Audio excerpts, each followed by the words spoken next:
ലേശം കഴിച്ചിട്ട് പോവാന്ന്. അത് ഞാൻ വന്നപ്പോഴേ എടുത്ത് കഴിച്ചിടവായ. ഓമനക്കുട്ടി, നല്ല മൊഞ്ചുള്ള പെണ്ണ്. ഇപ്പൊ വെള്ളം ഇറക്കണ്ടേ? മൊഞ്ചാണോ കൊഞ്ചാണോ നമുക്ക് നാളെ കണ്ടിട്ട് തീരുമാനിക്കേ. ഇനി തീരുമാനിക്കാനൊന്നുമില്ല. കടുവാശ്ശേരിയിലെ കേസ് അങ്ങോട്ട് ഉറപ്പിക്കാൻ നല്ലത്. ഒന്നും രണ്ടും അല്ല, 48ാമത്തെ പെണ്ണ് കാണില്ല. മൂപ്പർക്ക് പെണ്ണ് കെട്ടണമെന്നൊന്നും ഉണ്ടാവില്ല. പെണ്ണും പിടക്കോയും ആയാലേ ഇങ്ങനെ ഒറ്റയാനെപ്പോലെ ചുറ്റിക്കറങ്ങി നടക്കാനൊക്കത്തില്ല. എന്ന് വെച്ചാൽ അപ്പോട്ട് എന്നും ഇങ്ങനെ നിൽക്കണമെന്നാണോ? എല്ലാരും കൂടെ കാര്യമായിട്ടൊന്ന് ഉത്സാഹിക്കണം. ഉത്സാഹിക്കാഞ്ഞിട്ടാണോ? 100 കൂട്ടം തടസ്സങ്ങൾ. ഒന്നുകിൽ ജാതകം ചേരില്ല, അല്ലെ പെണ്ണിന് ഇഷ്ടാവില്ല. ഇക്കണക്കിന് പോയാ അപ്പൂട്ടിന് ഈ ജന്മത്തൊരു കല്യാണം ഉണ്ടാവില്ല. അത് വിടു കുട്ടപ്പ, ഈ ഓമനക്കുട്ടിനെ എല്ലാരും പാസ്സാക്കി വിട്ടിരിക്കും. എന്താ സംശയമുണ്ടോ? സംശയമുണ്ട്. പെണ്ണിനെ കണ്ടുവന്നിരിക്കുന്ന ഇക്കായ ആയതുകൊണ്ട് അല്പ സംശയമുണ്ട്. ആ, ബ്രോക്കർ എത്തിയല്ലോ. മതോട്ടാ, കടുപ്പത്തിലൊരു ചായ. ആ, മണി 10 ഇനി അപ്പോട്ടിനെത്തിയില്ലേ? ഇല്ല, ഇപ്പൊ എത്തും. അവന്റെ ഇന്നത്തെ കോളത്ത് രാമൻകുട്ടി കുറെ നാളായി അപ്പൂട്ടന്റെ പെണ്ണന്വേഷിച്ച് നടക്കുന്നുണ്ടല്ലോ. കൂടെ നടക്കുന്ന മണിയനൊരു പെണ്ണ് വേണ്ടേ?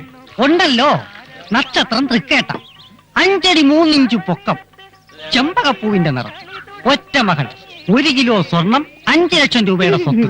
നല്ല യോഗ്യതയുള്ള കുട്ടി. ധൈര്യമായിട്ട് എന്ത് ജോലി ഏൽപ്പിക്കാം. ചുറ്റുപാട് നോട്ടമെത്തും. പെണ്ണിന്റെ 2 കണ്ണും 2 ദിക്കിലേക്കാ. ഒന്ന് തെക്കോട്ടും മറ്റൊന്ന് വടക്കോട്ടും. നിന്റെ അച്ഛന്റെ കല്യാണം കഴിഞ്ഞാണോ? മണ്ടായി, എന്റെ അച്ഛൻ കെട്ടാതെ എങ്ങനെ ഞാനുണ്ടാവുക? എന്നാ ഈ പെണ്ണിനും കൂടി നിന്റെ അച്ഛനെ കൊണ്ട് കെട്ടിച്ചാ മതി. മാധവേട്ടാ, 2 ചായ. മാധവന്റെ കെട്ടിയോളെ സ്വരത്തിനെന്താ അത്ര വലിയ കടുപ്പം? അമ്മയോട് തോറ്റതിന് അങ്ങാടിലെന്ന് പറഞ്ഞ പോലെ വീട്ടിലെ ദേഷ്യം അവൾ ഇവിടെ തീർക്കുക. ഒരെണ്ണം വിത്തൗട്ട്. നിനക്ക് പഞ്ചാരയാണെന്ന് ഞാൻ അറിഞ്ഞാ പോരെ, നാട്ടുകാരെ മുഴുവൻ അറിയിക്കണോടി. എന്നാ കൊണ്ടുപോയി കൊടുക്കടാ. ആ, അപ്പടിനെത്തി. മാധവേട്ടാ, ആ, ഇനി ഇറങ്ങിയില്ലേ? പെട്ടെന്ന് വേണം. രാജകാലത്തിനും കുളികാലത്തിനും മുമ്പ് കടുവാശ്ശേരിയിൽ എത്തണം. പെട്ടെന്നാവട്ടെ. ആ.